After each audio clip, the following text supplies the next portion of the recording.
work is free from sin.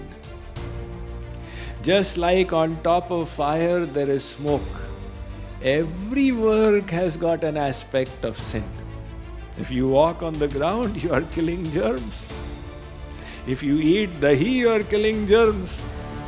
If you are breathing, then also you are eating germs. So who can be totally sinless while living in this world? Then what is the solution? What is pap? What is sin? There is one tamasic vyakti in the mode of ignorance. Somebody is rajasic in the mode of passion. Somebody is sattvic in the mode of goodness. And then is the nirgun, Mahapurush. The tamasic person eats meat, drinks, beats his wife, is violent, etc. Is tamasic. The rajasic person says, you are committing sin. And what are you doing? I am not stealing. Na udho ke lene, na madho ke dene. I earn, I eat, I take care of myself. I am not doing any sin. The rajasic person says. The sattvic person comes. He says, do you give 10% in charity? Why should I give in charity? I'm earning and I'm eating. What's the question of charity out here? The sattvic person says, you are sinning. Earning and eating, even an animal can do. You gather and eat. Don't you have any other duties beyond yourself? Don't you have a duty to society? So the sattvic person calls the rajasic person a sinner. Now comes the saint. He asks the sattvic person, are you offering your works to God? Of course not. I'm giving 10% in charity.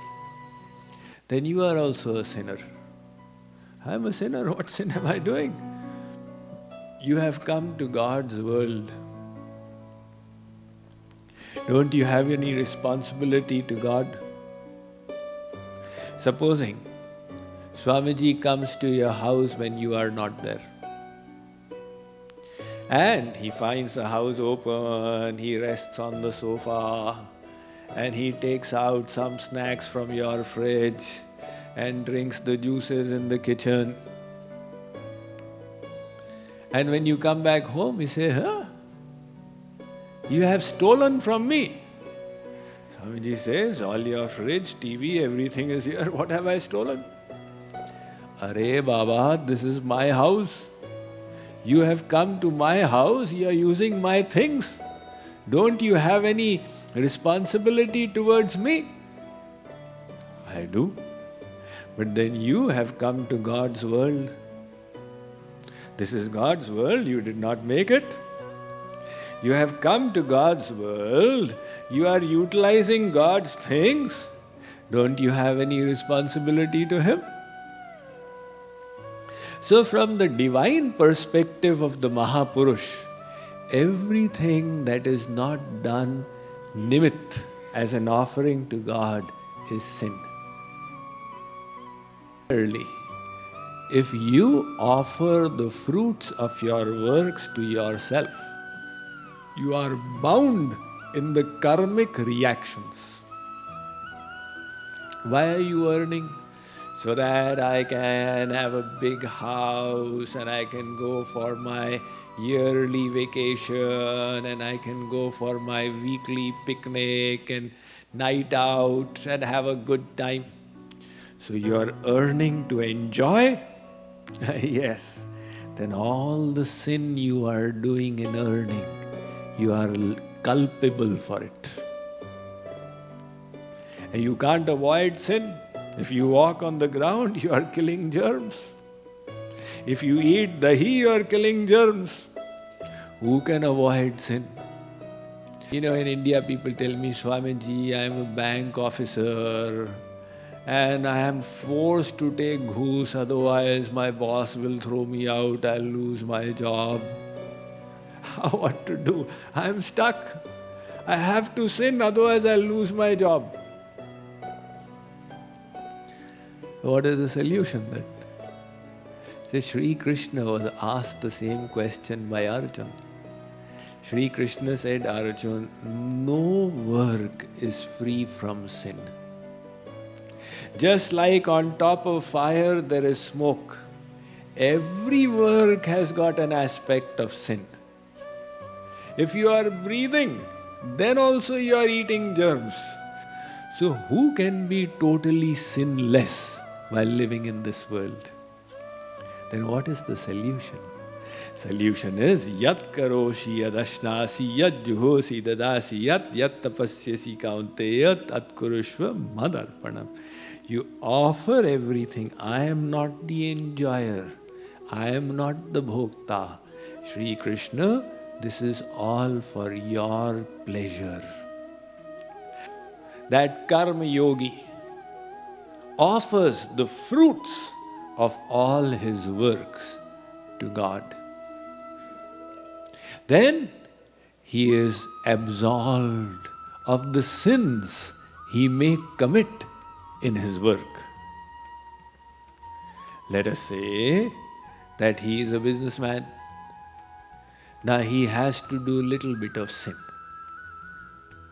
because everybody is sinning in the business environment. So, what to do? You offer the fruit, Sri Krishna, it's for your sake. But how do you know that I have offered the fruit or not offered the fruit? That is not for you to decide, it is God to decide. Because He knows your mind, He will check, are you offering the fruits or are you enjoying them? Otherwise your mind will say, I am a karma yogi, Swamiji. Nothing is mine in this world, everything is God's. And if Swamiji, just to check out your statement, says, okay, everything is God's and Guru's, then all that you have, put it in a truck and send it to the ashram. So, our mind will always say that I am surrendered, I am offering the fruits to God. But God, who is sitting inside, knows to what extent are we offering and to what extent are we trying to enjoy. So, a true karma yogi is truly offering. If you put a drop of water on the lotus leaf, you see how it curls up and then it rolls from here to there. You can roll it any side. It is unable to wet the leaf on which it is residing. Like the lotus leaf is nirlipt, Sri Krishna says, look Arjuna, if you offer your works to me, you will become nirlipt and you will not be entangled by the sinful reactions of your actions.